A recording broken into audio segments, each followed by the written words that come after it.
We are live on Unblocked podcast. Jacarri Kelley is back. We have not spoken since New Year's Eve. So this is the first time seeing you in 2021. Good to see you again.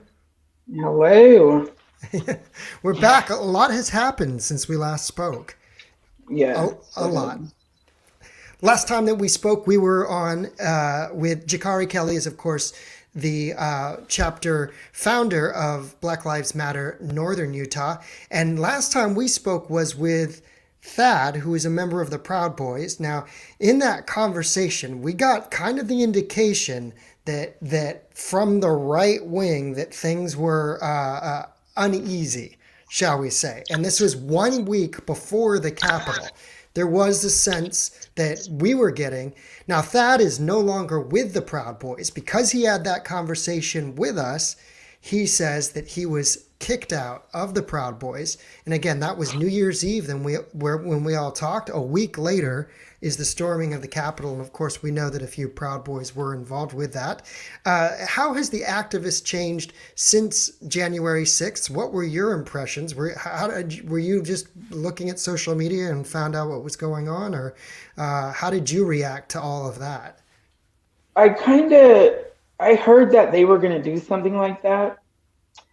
So was I surprised they actually did it? Yes, because a lot of people talk the talk, but they don't walk the walk. So I was a little shocked they went through it. So So you said you had heard. Now that's interesting because it seems that, and maybe it has something to do with activist scenes in a state like Utah, which is known as a red state.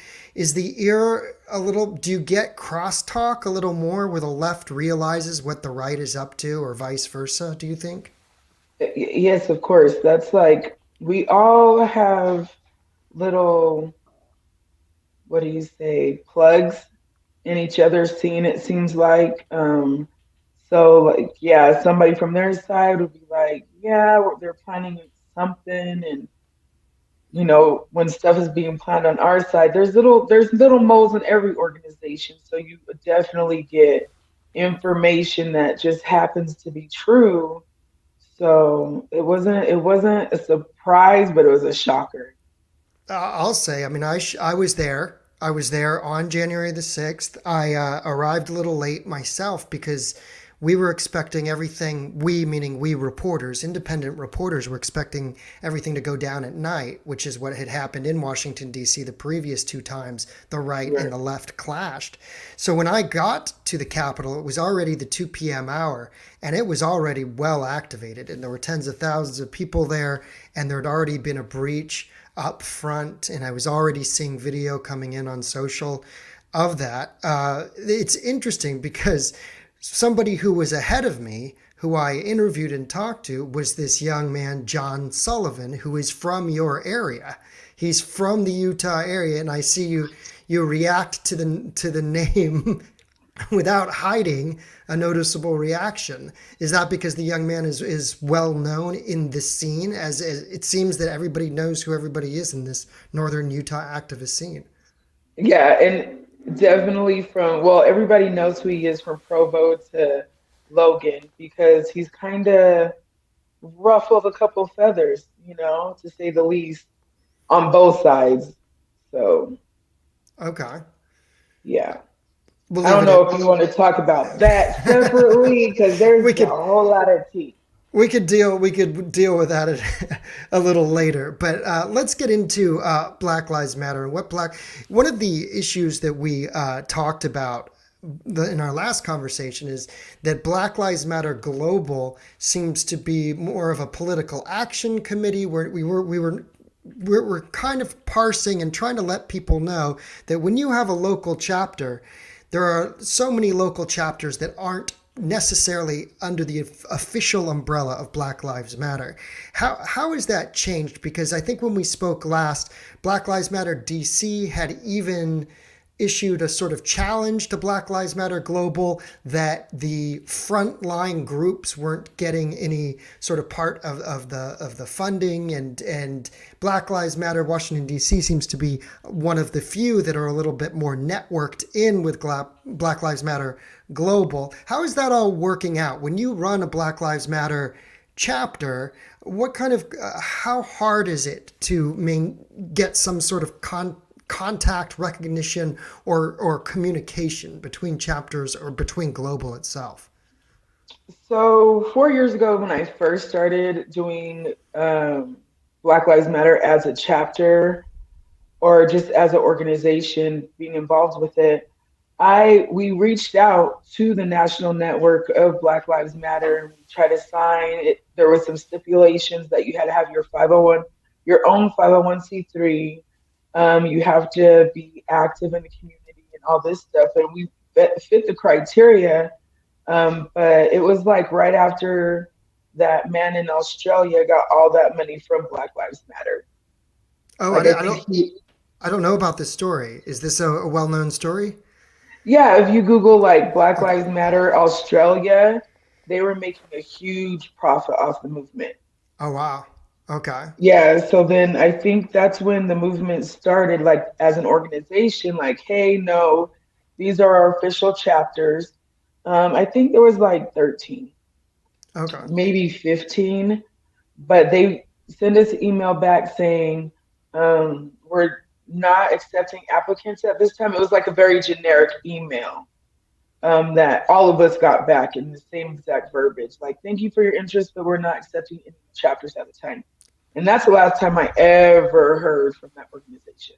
And what year was this again? It was 4 years ago. Four It years would ago. be 4 years ago this summer, yeah. Okay. So we're talking 2017.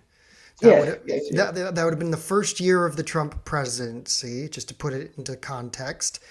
Charlottesville happened that year, so it was a very important year for chapters to be forming and people to be joining into having their voices heard in activism. Does it surprise you that you've never heard from them since? Are there other smaller chapters that are experienced the same sort of disconnect? Yeah, every chapter in Utah. Yeah. Even if they're trying to start one, like there's BLM SLC, which is different from Black Lives Matter Utah and also different from me. Um, but I have heard they've tried to reach out to the organization so they can try to be an official chapter, the first official chapter, but they haven't heard back either. And I talked to them early June, Okay. July, so and they're still not an official chapter. I see. And what goals when you're an activist and you put a chapter together and you have local people who are like-minded and want to see change and want to see things happen, but you're in some ways it sounds like disconnected to the larger sort of national picture because there just doesn't seem to be any cohesion or process. What do you do? How do you be a leader yourself, and how have you approached that? The job still has to be done regardless. And when Black Lives Matter was deemed a movement like that, I don't need permission from anybody at the end of the day to do something that I feel like needs to be done. And that's what Black Lives Matter is all about. It's all about not being an organization. And that's what I found out myself because as soon as you make something an organization, you give yourself rules and regulations. You also take a lot of liability on. So with it being a movement, that takes away that whole liability, and everybody is liable for themselves at the end of the day. No, that makes sense, especially with what we've seen as far as different, very diverse scenes when it comes to Pacific Northwest, Portland. And we'll get into your trip to Portland, too, because you're somebody who actually went to Portland under very interesting circumstances. But certainly, when it comes to D.C. or it comes to California, it's a lot of local stories, and it can't really be summed up very accurately by just one. But what do you see as your main focus what would you like to see happen?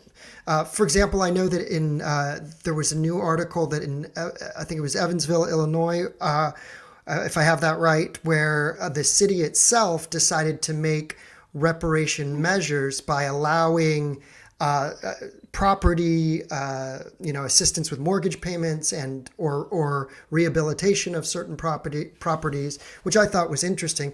How do you view action like that? What would you like to see happen locally in regards to Black Lives Matter in Northern Utah? So my main vision for 2021 is building the Black economy by getting our reparations by any means necessary. So that means by educating ourselves on how to run a business, how to work for yourself, how to invest in your community. So reparations is nice, but I live in the state of Utah. We're 2% Black. They could pay us all reparations like that, but are they going to? No, probably not, unless people start lobbying with that. And that's where you start bridging. I'm not going to say bridging the gap. I'm going to say filling the gap with people and educating them on, hey, this is why we deserve reparations. It's not that we want them, it was that they were promised to our ancestors. So, regardless, at the end of this day, the country still owes us 40 acres and a mule or the value of it.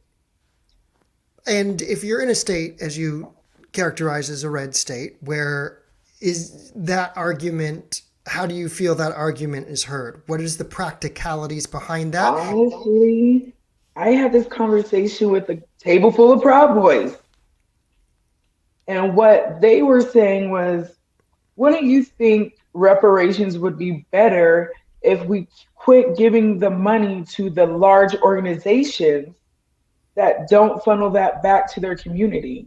Such as, well, I'm not going to say any names because, I don't want to be liable, but, large Black organizations that don't give that money back to the community itself, shouldn't that money go straight to the actual community? And I was like, that made me think, I was like, that's the smartest thing I ever heard. It should come directly to us. Like, there shouldn't be a middleman. We shouldn't have to jump through hoops because our ancestors did enough to do that.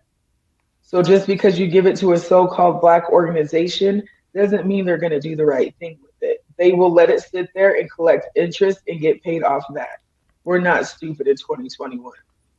And how do you feel about property measures when it comes to inherited wealth and the ability to own your own property and this measure that Evansville took? How do you think about measures like that address property ownership specifically? I think that's super dope. I don't know if marijuana is legal there, but it's so the reparations are being financed by the tax on marijuana. And that's the smartest thing ever. I think if every state can do that, reparations would be like nobody would get any money taken out of their pocket, in 2021. So if we just, do you know how much the percent of marijuana in Nevada is 21%? And people are paying that 21%. The tax. Yes. Wow. 21% on, like, just locally here in Utah. We're very close to Wendover, Nevada, and their dispensary charges you 21% tax. And if you have a medical card, you only get charged 12% tax on a medication. Bonus. Right. Well, taxing marijuana, when I read this story, it's a very recent story, and a municipality taking the initiative themselves to tax marijuana and then give back to Black homeowners for repairing, literally, their homes, or as to help with mortgage down payment assistance. And I've always said that, if we could raise homeownership within communities, give people the opportunity to inherit wealth, pass on wealth, but also to build their own wealth, I think that's the first huge step. And it's interesting to see that one municipality has done it, but and if that idea can spread. I think they're definitely trendsetters, and I try to encourage everybody to be trendsetters. So by that state doing that, it will spread. You know what I mean? Especially when they see, oh, you made that much off of that because you guys have how many dispensaries?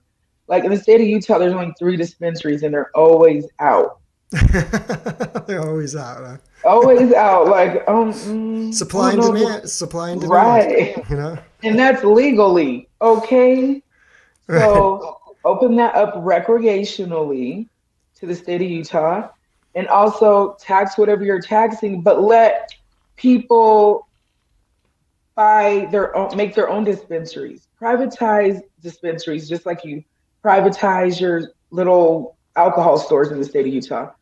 In state of Utah is the only people that can supply alcohol. Oh, right, right.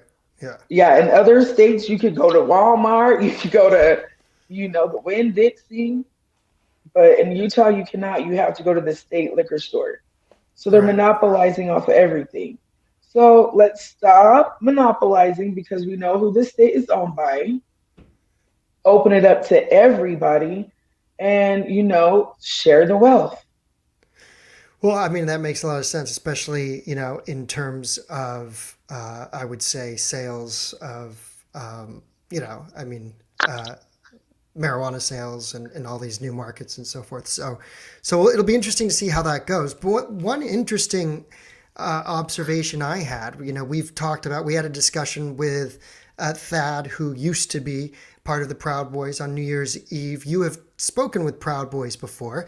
They are against the drug war. That is a common point. If you're on the right or you're on the left, it seems that if you're of the populace, you're not really for the war on drugs. And But what you love doing them. No, I'm just playing allegedly. yeah, You didn't hear.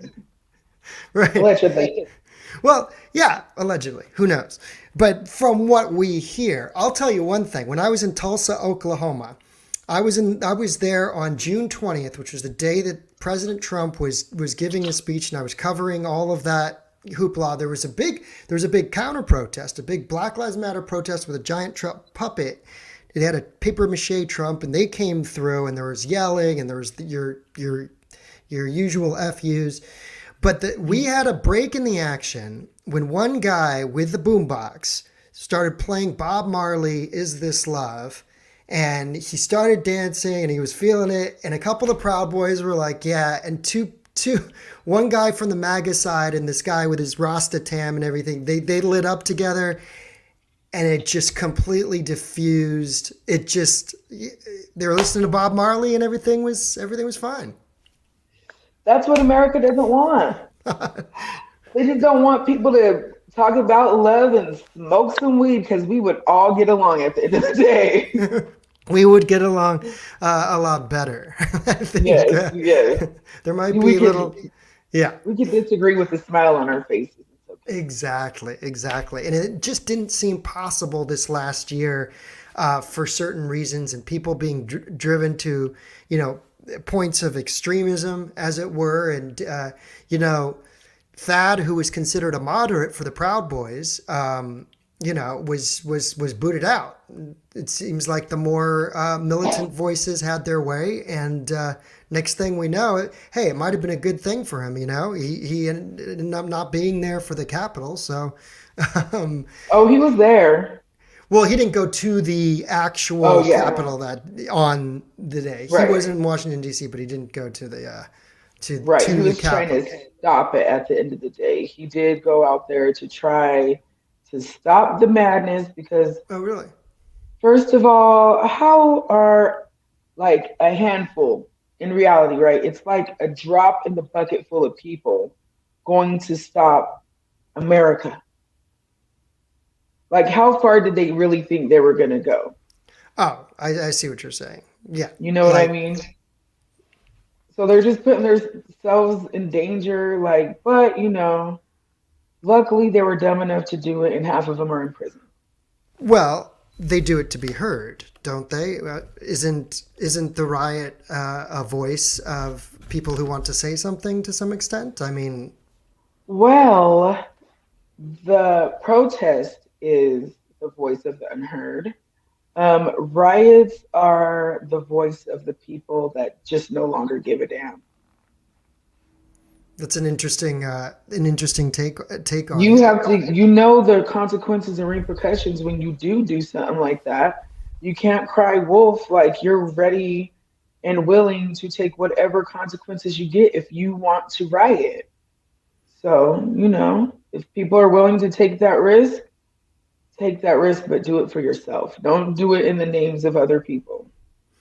And that quote was always taken out of context to some extent. You know, I mean, there are in the speech where MLK talks about the riot being the voice of the unheard, you do hear a more that same kind of warning, which is that we hope as a society we can avoid riots because they ultimately they tear us down and they tear the fabric of our society. And so I think that you know, it's interesting that again, when the three of us spoke last on New Year's Eve, I sensed a warning, and the specifics in his words were that there are people who are pissed off that have like a military background. That stuck in my head for sure.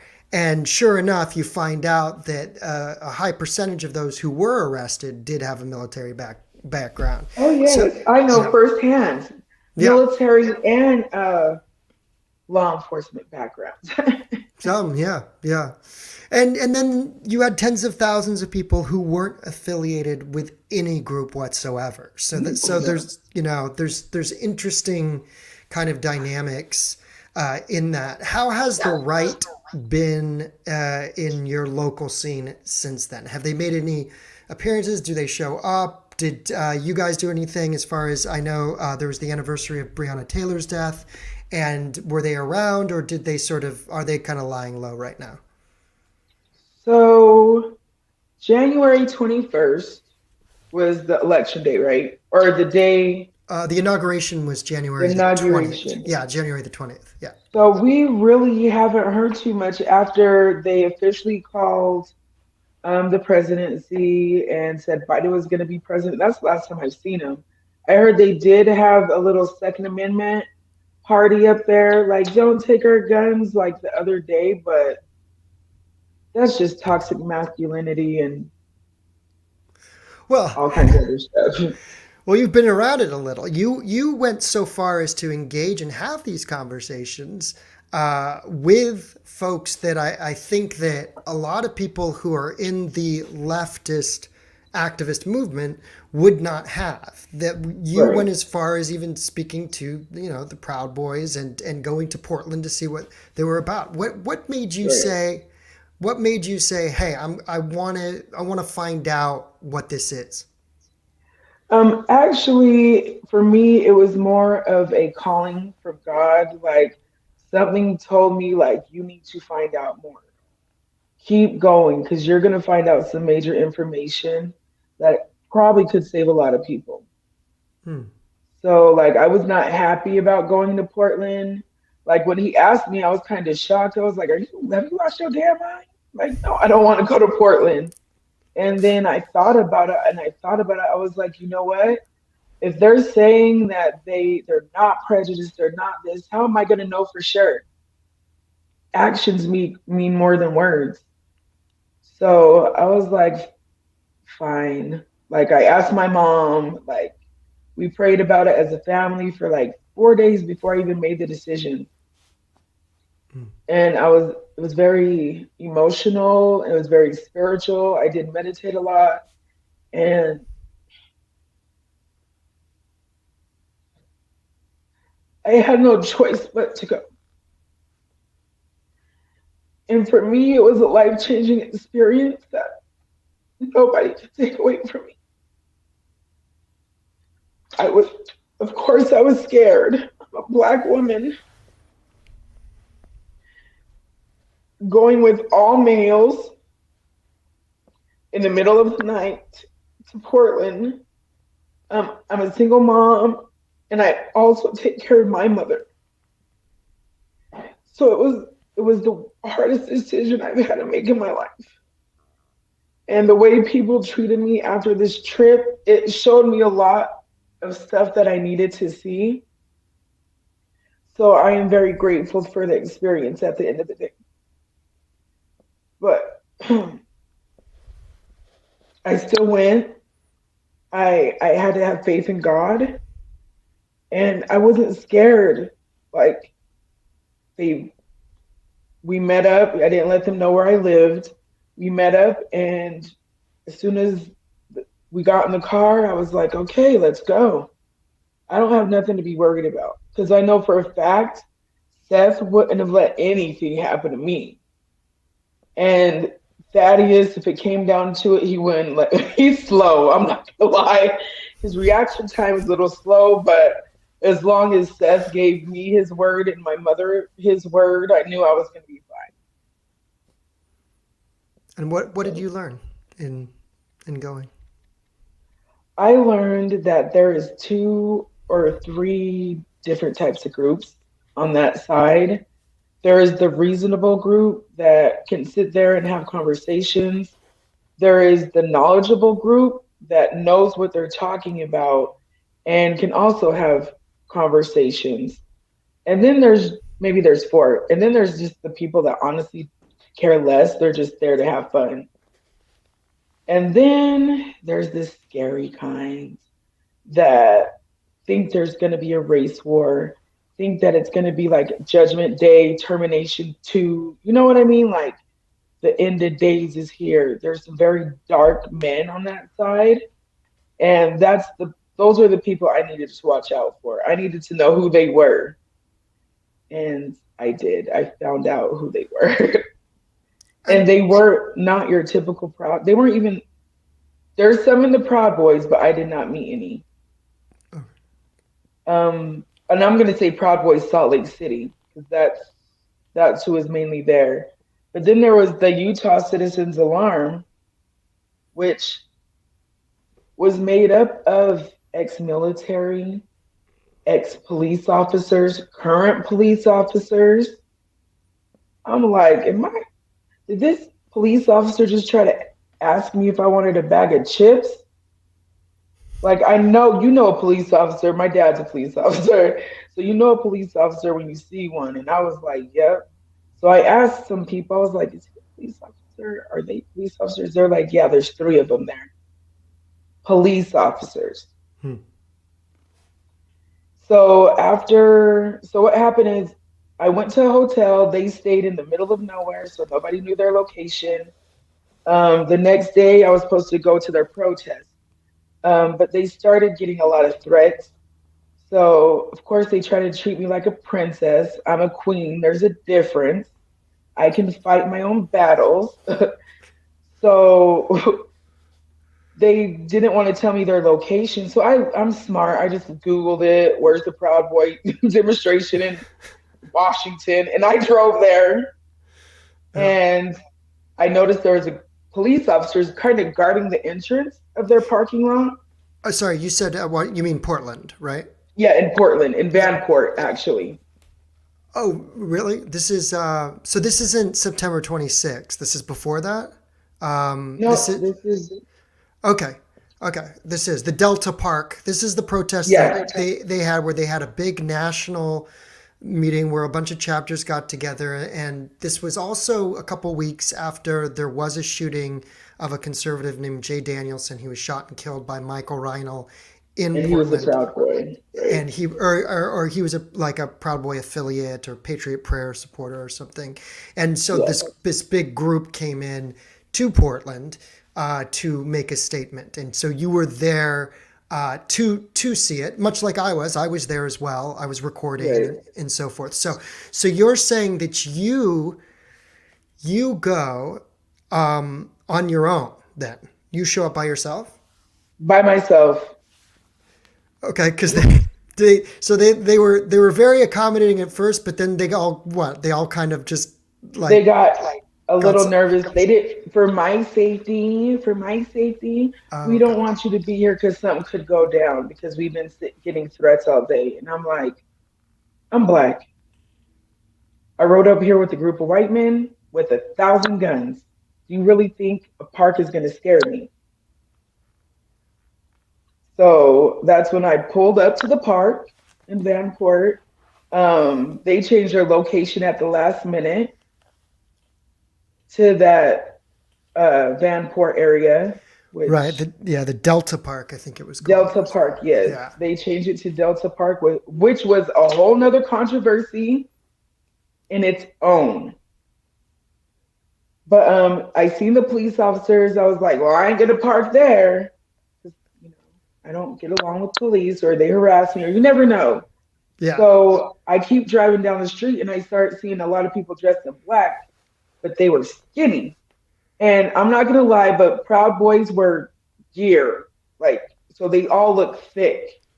So I noticed that, okay, there's a lot of black people. And I was like, what are you guys doing over here? They're like, it's the Black Lives Matter protest. Because they changed their location at the last minute. So were you at the wrong park? Or? No, it was the same, but there's sections. There's like three sections to that park.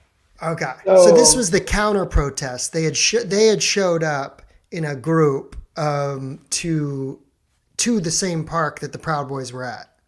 Well, I think it was the opposite, actually. They were already scheduled to be there, and then the Proud Boys changed their location at the last minute. Right. There wasn't even going to be a counter protest, because the first thing they said when they started their protest was, whatever they're doing over there is what they're doing. It ain't none of our business. Okay, so you were at the Black Lives Matter protest then. I did. I actually met Dre Miller, which is the leader up there. He's a very dope individual. He reminds me a lot of myself.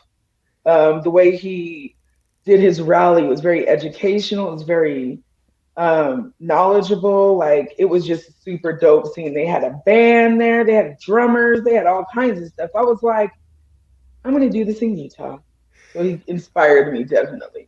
I saw that. That's what they had, a gazebo, and then and they also, it said they actually had a Antifa sign too, which said "Everyday Anti-Fascist," and it had like soup cans, or maybe it was the one slogan is "Come for the activism, stay for the soup." And I have pictures. I never seen an Antifa sign, because, well, I didn't know who Antifa was at that time. All summer we've been being asked about Antifa, and we really had to like figure it out and educate ourselves. So. And even Dre Miller, when he was giving his speech, he was like, we know what Antifa is. Antifa is a bunch of rich, white, privileged kids trying to speak for Black Lives Matter, but you know. He said that in front of the whole park? I have it recorded. Oh, wow. Yeah, he said it in front of the whole park. That's interesting, because there were a lot of Antifa activists in obviously, because it's Portland. Well, they were also doing a protest, the anti-fascist protest, a little bit down. Oh God! So all three of them were doing protests that day. It was a disaster waiting to happen, but nothing happened. Yeah. Yeah, and that was the Fulia thing. So one of the biggest things that me and Thad were like, wonder if we can actually have these hard conversations. Wonder if we can actually get along on some things, and wonder if us as a whole, can you imagine all three of those protests going into Portland and getting along? But, you know, there's egos, testosterone, there's all kinds of stuff flying in the air. So that part didn't even happen. He got kicked out. Oh, who got kicked out? Dad got kicked out from the Proud Boys. But that was the mission. Like, that was one of the biggest goals. I see what you're saying. Was to have those tough conversations. Right. No, okay, I see what you're saying. He got kicked out eventually.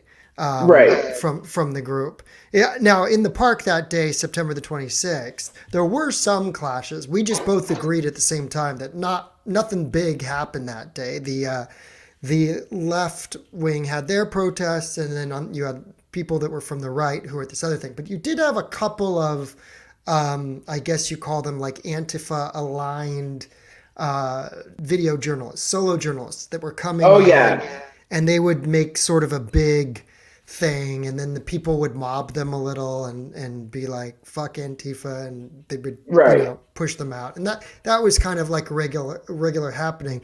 But one young man that day, there was a video, got kicked by somebody who wasn't a Proud Boy, but was someone who was hanging out with them. So according to them, so who knows? But I mean, again, you just when you get enough people who are animated, like activated like that, something can and does happen. Now, what else did you observe that day? Did you ever go then? So did you ever go to the right wing park? Did you ever switch to the other park? Oh, you didn't. I didn't. I ended up staying with Black Lives Matter the whole day. Okay. So it was like just a super fun. It really reminded me of home. Like I felt like I was back in Utah. It was just different characters, you know what I mean? Because everything we say here, they were saying there. So that tells us that they're not a part of the national organization. Which one? Portland Black Lives Matter, or is it? Yeah, the one that Dre Miller leads. Okay. Okay. Do you know what's interesting is I've been so focused on figuring out all of the fighting and stuff like that that I didn't even know of all the times that I've been to Portland. I didn't even know important information about who is in the Black Lives Matter scene because the militants have taken so much of the spotlight, Right. That And part. so I was there that day, but I was looking only at the anarchist black bloc, types and Yeah. dealing with that. And it's a shame, since June, definitely there's been a concerted effort on the right wing in the media to connect Black Lives Matter and make it synonymous with the Antifa militants. And there may be one or two markets, like Washington, D.C., where there is that kind of synergy, perhaps, or a different market, But then there's all these other markets where there's not. There's all these other there's so much regional variation to local protests that you can't just paint it all with one brush, and that really goes for both sides to some extent, from what I've seen. I mean, how do you feel about that? I agree with that 100%. Just because Black Lives Matter is a movement, so when they see a Black Lives Matter sign, they just all group us into one big organization. But when you see the Patriot movement, you talk about three percenters, you talk about Proud Boys, you talk about QAnon, you talk about all these different groups, but they won't let us separate ourselves. They like just lump us all into one big bowl of chocolate or something. Like, no, that's not how this works. Everybody is really skilled at nuance and parsing divisions on their own side, and they're terrible about granting the same to the other side. Right. Whenever you look at the other side, it's just easier to dismiss them all as one thing, and then that consolidates power on your side. It makes the story easier too. But when in reality, it's just so much more complicated. And I'm impressed that you felt a calling of sorts to figure out, or at least try to figure out who these people were and talk to them. And you just broke it down in 4 stages. You were able to go out on your own, because let's face it, not everybody else is saying, hey, let's go parse the other side and figure out what's going on there. Right. So I know that I had that. I was really moved by your story, because I had that same calling to try to figure out if what I was reading matched what was going on the street. And of course it doesn't, because the people who are writing what you're reading are sitting in, at their laptops, and they haven't been there. They haven't talked to these people. So, and when I mean these people, I mean the different groups, the different Right. factions. They haven't been on ground zero. Like, Right. And there's all these different, there's so much diversity of these factions and groups and so forth. So in the end, you're talking to, you go to Portland, you're still in communication with right-wing people.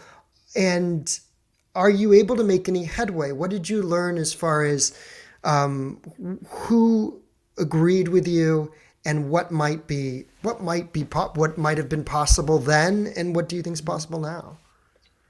So what I learned is, you know how you just said like I was able to kind of decipher who was in what group and who meant what. I was able to do that also with the Republican side from a different perspective because I would do more and more podcasts or people would see me on the news and they want to know like what is she about? And the people who really care about the subject had no problem reaching out and asking me questions. And I had a lot of Republicans do the same. So am I supposed to say, no, you're, garlic, you're a Republican? No, like it's not that serious to me. I'm not a Republican. I'm not a Democrat. I'm spiritual. I'm not religious. You know what I mean? So I'm already way outside the box. So why not?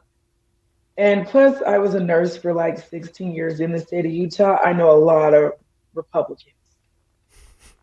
A lot of them have paid me. And, am I going to say no because you're a Republican? No, because I got to feed my child at the end of the day. And we work in healthcare where we have to treat everyone equally. So, that part of me is another thing. Like, I give everybody a chance.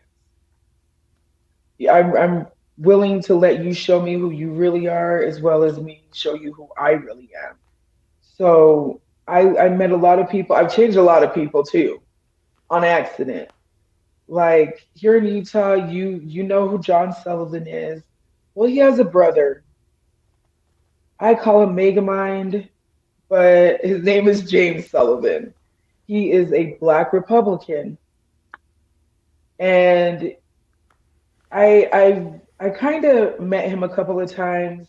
We had a couple conversations, heated conversations, where I was like, "What's your problem?" Like, I'm ready to fight at this point. Like, you keep coming to our protests, you keep disrupting. Like, are you and your brother doing this for clout? Are you doing this because you really care about something? What is your end goal here? And I actually had that conversation with him at the state capitol at like 10 o'clock at night with a group of Proud Boys watching us because he was using the Proud Boys at that time like his own personal security guards. He'll be like, "Oh, Black Lives Matter is attacking me. Can you come and, come up here and save me?" Basically. And I was like, "That's some, excuse my language, punk ass shit to do." So I'm like, these protesters are very young. Some of them are very impressionable. They don't need to get in trouble because you get a kick off of torturing your brother. Like this is real life here. Black Lives Matter is a real movement. Like I need to know what your problem is. So we started having a conversation and I still talk to him this day and he's really changed his mind. That's He, interesting.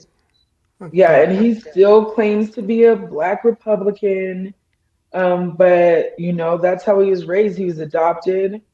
Um, his parents were military, conservative Republicans. That's how he was raised. So it's good to be able to introduce him to, we call it his Black side. You know what I mean? Like, because he was getting attacked a lot by all kinds of people that said they were for Black Lives Matter, but still attacking a Black man. For me, I can't do that. I will defend myself, but I will not go out and attack anybody. So I had to defend him a couple of times, like, because they were really trying to go for him. And just to make sure the audience understands who we're talking about the brother of John Sullivan, who Right. who is an older brother, I think, from what I gather. I think Or he's or is younger. he younger? Or in any case, when you said that the two brothers, they were doing separate things though, right? Because they had separate sort of political, but somehow they were both uh, in the spotlight. Right. Because one would say, "Oh, it's hard out here to be a Black man." And then his brother would be like, "What are you talking about? You were raised in the Hamptons." You know what I mean? Like everything John said, his brother would counter. Like So they He so they said, so talk they were about sibling rivalry. sibling. Okay, that makes. I'll tell you, it sounds like an interesting activist scene at that. But it sounds like, if you're in Utah, maybe unlike other states, it's small enough that people really know each other, and Yeah, they could get to know you real well. yeah, Like it got so bad, people were putting people's addresses out there, pictures of their kids, oh, like geez. putting garbage on their doorstep. Like for me, I live next to 4 officers. You can't come over here with Yeah. that. Like my house is protected. Oh man, And they know I'm a Black Lives Matter activist. that's wild. I certainly it's all last year just got crazy, and I certainly hope that people can see past all of this all of this stuff that was thrown at us and all this animosity that came out, and see that people want basically more or less the same things. That's why I'm impressed that you were able to have these conversations despite these huge cultural divides and everything in our media telling us that we should think a certain way about that person or that person, that you were willing to go out there and see for yourself. Did you get pushback for that? Yes. Like I wanted to quit my own chapter, but then I had to realize, like, no, this is my child. Like I can't give it to nobody else. I'm like, you guys could quit and go start a new chapter if you don't like what I did. Because I was on my way back from Portland and they thought I was going to be at a meeting. And I'm like, no, I couldn't tell you where I was for your safety. Just think I'm out clubbing or something. And when I told them, hey, I'm in Portland, this is what's going on, I did get a lot of backlash from like people that were super close to me. Hmm. They felt like I was putting their lives in danger. It was a lot of internalization for them. I'm like, are you mad because I didn't want you to come, or are you mad because I went? Like you can't have the best of both worlds. And it literally caused me to have a nervous breakdown. Oh. It's I've lost some friends, they just disconnected because they thought I was apologizing for one side or the other, just because I was willing to have conversations like the one we had on New Year's Eve, like the ones that I'll continue to have, which is, if people are interested in talking and dealing in good faith and having discussions across cultural lines, I can't think of any reason not to have that conversation. But it's amazing what some people will do when they see you having that conversation, and the lengths that they will go to shut you down, try to, not just for the conversation, but just to attack you personally. Oh, they try to ruin my whole soul. Like I had to put a stalking injunction against someone I was very close to for 3 years. I had three people that didn't like what I did with the Proud Boys testifying on his behalf, and all they brought up was my conversation with the Proud Boys, to the point where the judge was like, "Okay, can we move past the Proud Boys?" And I'm like, "Thank God, I'm tired of talking about them." Like they really tried to ruin my life, my child's life, my mom's life over me having a conversation. For Mm. me, that's the devil saying, hey, I don't want you guys to meet because you might actually get along. You know what I mean? So that's another thing that drives me. If what I'm doing rubs you the wrong way, that's not my problem. That's yours. I'm going to keep doing me regardless. Well, I certainly agree with that, and there was so much that we discovered in those conversations. We had on New Year's Eve, and there were so many policy issues when it came down to just police reform, prison reform, ending the war on drugs, getting big money out of politics. You Mm-hmm. know, not And now being look, we're already into the third month of 2021, and almost every issue has been addressed. you. Has it? Well, not every issue. It's been a topic of conversation. Well, hopefully we can have more dialogue. The thing that I was always very critical about the Trump years was that it was so divisive, Right.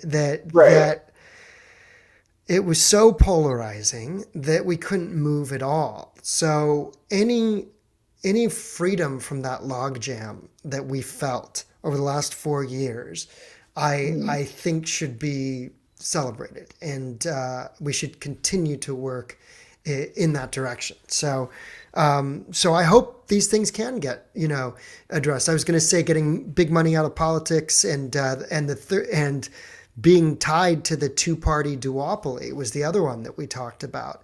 You Oh know, yeah. and again We're that gonna just change that shortly. yeah, I mean, you hope so. You hope that if people can see past their Mhm. differences and realize that they want more of the same thing, and really it comes down to that kind of Bernie argument of the top 1%, and that that corporate privilege more than anything is keeping a lot of us down. That we have a common interest in making a more equitable society and more opportunities, for all of us, and to address the issues of the past. And for me, I keep bringing the conversation back to property, because redlining and essentially the segregation in how our communities are made, this is something that we can address. And that's why I thought it was so eye-catching when I saw that headline about a municipality that is taking this on themselves, and hopefully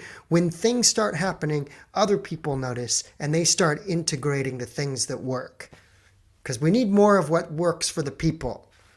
Exactly, exactly. And I start, of course, where I live, and I've noticed a change because a lot has been pushed out the closet in 1 year. Like 2020 changed a lot of people's lives. So a lot of fragility was going on. It's still going on, but there's more and more people able to educate people on what white fragility or what and for me, I don't like saying white fragility. I feel like everybody has a chance to be fragile, to be defensive about their beliefs. So a lot of people that haven't learned that lesson, which might be predominantly white, are learning that lesson now. And that's the first step to being able to have these conversations.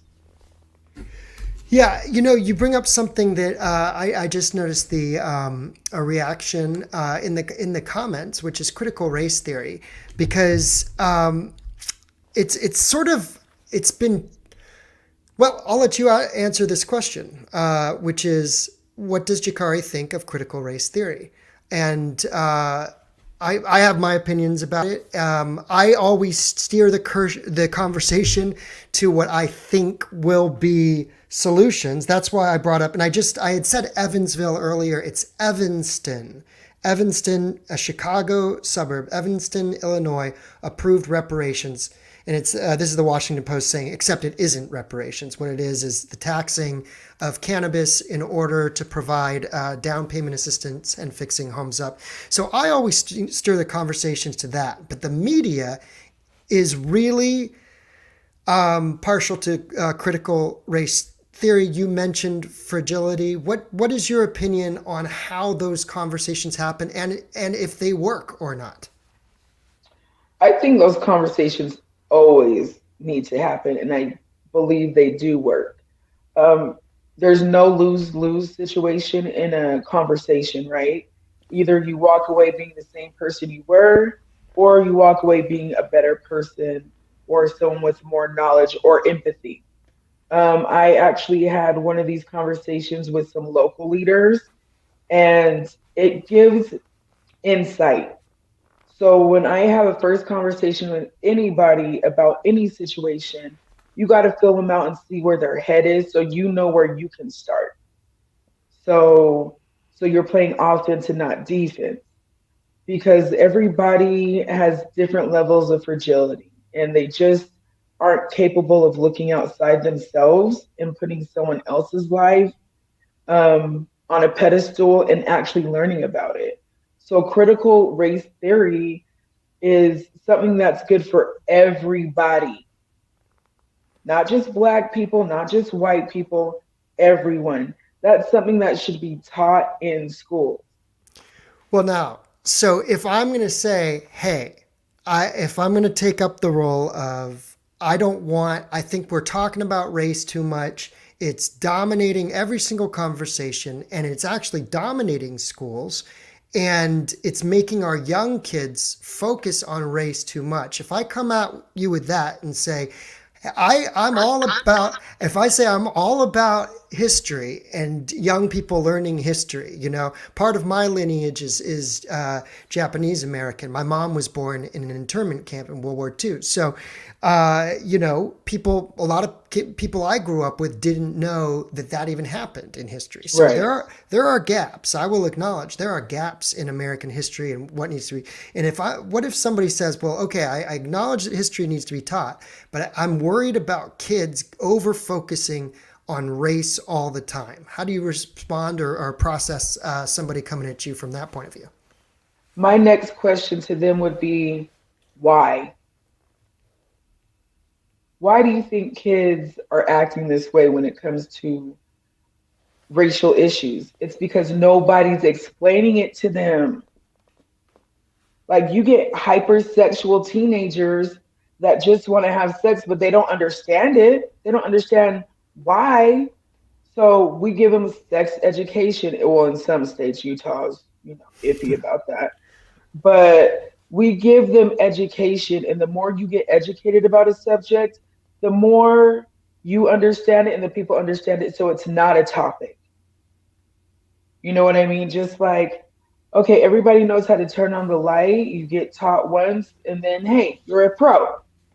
So if you keep talking about these subjects to where everybody understands how to critically think and investigate for themselves versus just taking somebody else's word for it.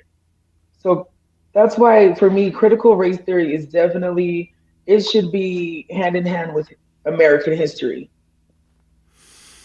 It should Um, be hand in hand with world history because you need to know how these cultures are to make them do the things that they've done. Well, I mean, I'm listening to that point. I'm going to tell that there's one anecdote from when I was a kid. I remember I was with all the kids playing basketball one day, and I must have been a teenager. And for some reason, it's a bunch of men, all of a sudden they started using the word Jew as a verb. They started being basically expressing a kind of tribalistic, anti-Semitic thing. And every time someone would use the word Jew as a verb, I would say, "Hey, don't do that." And then they saw it made me mad, and they would do it more. And I started to realize that it was kind of this. It was this, because there was nothing at school that I thought, it has to come from an older brother or a parent. It has to come from somewhere. How did the kids in Northern California, in a very liberal, part, start just behaving anti-Semitic one day? It was very bizarre. And then I remember days going by, and then they would do it again, and they would do it again, and they could tell that it pissed me off, and I would keep saying, don't do that, especially if you're at my house. If we're playing on my basketball court, you're not, but don't do it anywhere. And you wonder if there was a mechanism that could at least address that, hey, did you hear your older brother acting like that? Well, he's being a jerk, and it's inappropriate. There's a history here. So in that respect, I think that it could be functional. I do see somebody says here, I'm empathetic and non-racist without critical race theory. I find critical race theory insulting. Obviously, people are going to get resistance. If you're So why would he be mad about it? Like, how did he learn not to be racist? Like, you have to learn it. You have to critically think. You just don't. Okay, they told me I can't be racist, so I'm not racist.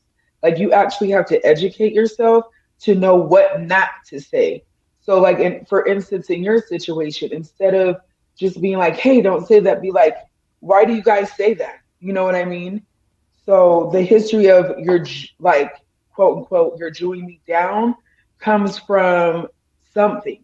You know what I mean? Or stop Jewing me, because Jewish people are known, because I come from the East Coast, New York. Jewish people are known for being business minded. Right. So okay. So you're quoting the insults that Right. people that those kids were using freely. Like, why would they start saying stuff like that? Right.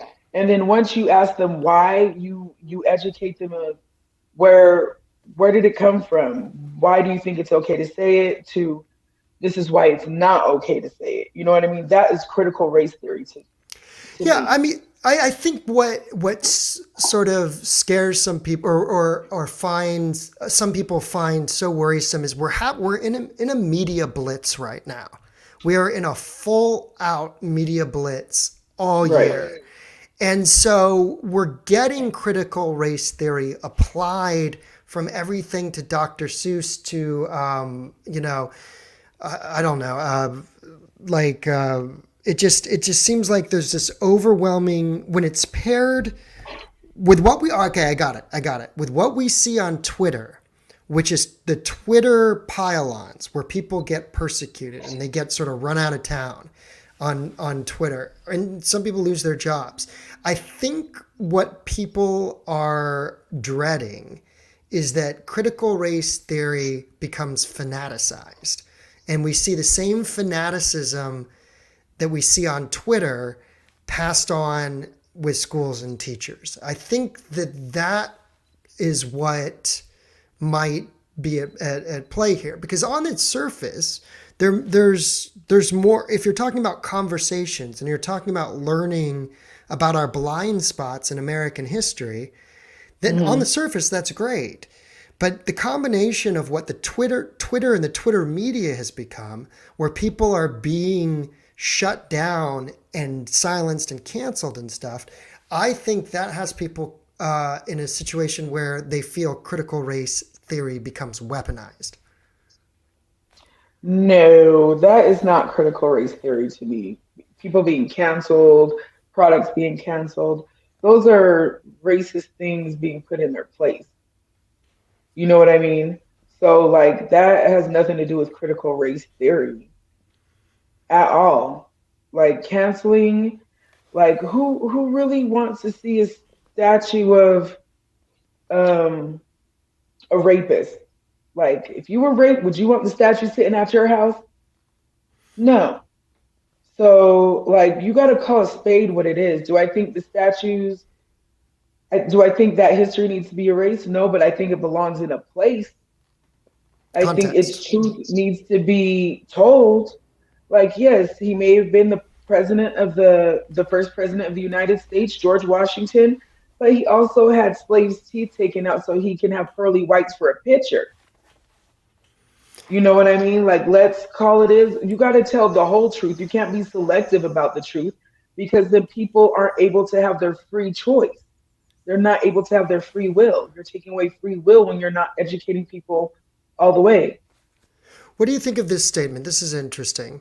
The problem with critical race theory is that its premise is that all white people are racist. And we That's certainly, what white people are scared of. Like, critical race theory has nothing to do with white people. Do they have the most to gain? Sure, why not? But critical race theory is going to be taught to my black child about Asian Americans, about Japanese Americans. Like, we're tired of being lumped. Like, Black history should not be 1 month, it's American history. You know what I mean? Japanese Americans, your history is just as important as our history. And I, I need to learn it as much as you do. I think that you're much. I think you're much more moderate than what, in some ways, maybe by virtue of just the culture that being in Utah, and it sounds that you're sounding very reasonable about the way that you approach critical race theory than to what I think a lot of the viewers who are discussing it right now in the chat might be used to, because it's been weaponized in a way to say, no, the only way to be, it's that dichotomy that everybody talks about. You're either racist or anti-racist. So if you're not this, then you're racist. And it's sort of this rabbit hole that I think has been overplayed in the media to Facts. such an extent that the way that you're addressing it right now in a very reasonable manner, I think people aren't used to, quite frankly. And this is what people in grassroots organizations talk about all the time. This is how we talk. But you're so used to watching the TV and seeing one person's perspective that you think that's the end all be all, and that's not it. You got to get into your own community and have these conversations of what do you think about this? You can't order somebody to educate you, but when we invite you to a space, you have to come to listen. And if Black people are taking charge of that, then hey, why not? Because we have been affected the most in this country, along with Indigenous Americans. You know what I mean? Like, we were brought here against our will. So people are like, why are Black people always playing the race card? We're not. We're trying to get you to stop playing the race card. You're the one stopping us from doing this, and this because of our race when we just want to live. How do you think people are stopped? Are you talking about economic disparity, or are you talking about people actually being kept down? Both. That's what systemic oppression is, where we physically and legally get the shit into the stick. You know what I mean? Like, and we're supposed to just accept that when we are working our ass off. We're doctors, we're lawyers. Every time we try to come up in this country, like if you look at Tulsa, Oklahoma, and the Tulsa, Oklahoma riot and massacre, then Right. you understand when we were minding our business, we were thriving. It's people that come in and try to tear us apart for their own personal gain. Yeah, I again, that's another blind spot in American history that I did not know about until this last year, and I considered myself a pretty well-read, versed student, but there are blind spots certainly for all of us. I think again, if we can address these issues through economic progress, we'll make great headway. And I, you know, I have mixed feelings about this because I've been all across the country and I've seen how divisive everything has gotten, from what you see on Twitter to people being run out of their jobs to people fighting about race and just race being in the headlines constantly. And I worry that it's because what we've realized is that you get more engagement when it's about race, when it's about stuff that divides us, then we share it more. And that's all social media playing out its kind of unexpectedly nefarious process of engagement. That if I see this and it makes me mad and I post it, that's going to get more people sharing it than something that's not outrage driven. So my You worry definitely, yeah, sorry, go ahead. I was just going to say my worry is that this, if it gets overplayed, we're going to get to a point where we can't have these conversations because the media has drummed all of it into our ears to a point of where we can't hear each other anymore. And that's when you need to turn off the TV, put down your phone, and go have a conversation with your next door neighbor that may have a Trump flag out. You know what I mean? Um, but you got to make sure those people are willing to have those conversations. Because I have a Black Lives Matter sign in my yard, and my next door neighbor, like I said, he's a cop. He has a Blue Lives Matter flag, or he just has the Blue Lives Matter band. Because Blue Lives Matter, if you really want to know, was made just to counteract Black Lives Matter. The thin blue line was something I was given as a child because my father was a police officer. It was just so another officer could recognize another officer. It was like their own personal, family. Like, but now the thin blue line and Blue Lives Matter just to counteract Black Lives Matter. Like, we're not saying we matter less. We're not saying we matter more. It's just about equality. And for me, that's across the board. Anybody can catch a fade. If a Black man came up to me and was like, oh, you're a woman, you shouldn't be speaking. Guess what I am going to do? I'm going to educate him first and then see what happens next. And if he doesn't want to understand my views, he can get out of my space. Because at the end of the day, his life doesn't affect mine. But it's the people in power, and it's the media that make the most money off of us not having these conversations. So you got to chase the money. It's always a money train. Like, who benefits from me not getting along with my neighbor? I would The agree with that. security companies, the you know what I mean, um, the media benefits, like the head. That's why you see all this negativity about race in the media. They don't want you to know we're really having these tough conversations, that Right. we're actually getting along. And 2021 is definitely going to be eye opening and educational for a lot of people. And all I can say is stay tuned. Jacarri Kelley, thank you so much for coming on the show and talking with us. We're going to have to follow up regularly, I think, because I really appreciate your outlook, and I appreciate that you're so willing to have those conversations and keep looking for them time and time again. So thank you so much for being on the show with us. Thank you. Thank you so much, Jeremy. Great. Thanks, everybody. Be sure to subscribe, youtube.com/unblocked live. My guest today was Jacarri Kelley. I will be back. I might have a special update from Minneapolis tomorrow.